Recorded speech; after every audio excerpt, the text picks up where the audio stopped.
Hi viewers, welcome to our YouTube channel Teju Talks. Hi అండి, పిట్ట కథల మాదిరి భక్తి కథలతో ఒక యూట్యూబ్ ఛానల్ స్టార్ట్ చేశాను.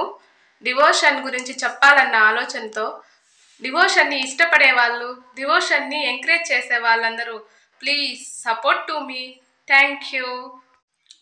ఒకసారి దేవతలు మునులు కలిసి ఒక యజ్ఞం చేయాలి అని అనుకుంటారు. ఆ యజ్ఞంకు ఎలాంటి అడ్డంకులు రాకుండా చూడమని దేవతలు మునులు కలిసి కైలాసానికి వెళ్ళి మహాశివుడిని కోరుతారు.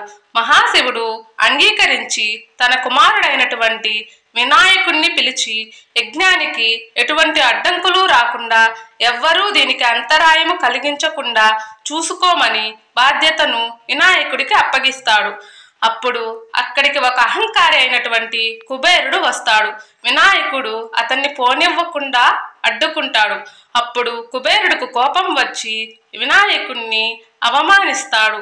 ఒక చిన్న పిల్లవాడివి అయినటువంటి నీవు నన్ను ఆపగలవా అని హేళన చేస్తాడు. కుబేరుడు మాటలకు వినాయకుడికి కోపం వచ్చి కుబేరుడిని శపిస్తాడు.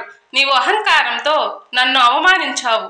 ఇకపై ఎవరు ఏ శుభకార్యం తలపెట్టాలి అనుకున్నా వాళ్ళు మొదటగా నాకు పూజ చేయాలి, నా ఆశీర్వాదం పొందాలి. అప్పుడే వాళ్ళు తలపెట్టిన కార్యాలు ఎటువంటి అడ్డంకులు లేకుండా పూర్తవుతాయి అని శపిస్తాడు.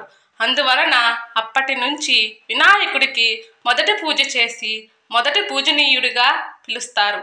అలాగే ఈ శాపం వలన వినాయకుడికి సర్వ విఘ్నాలు తొలగించే విఘ్నేశ్వరుడిగా పేరు వచ్చింది.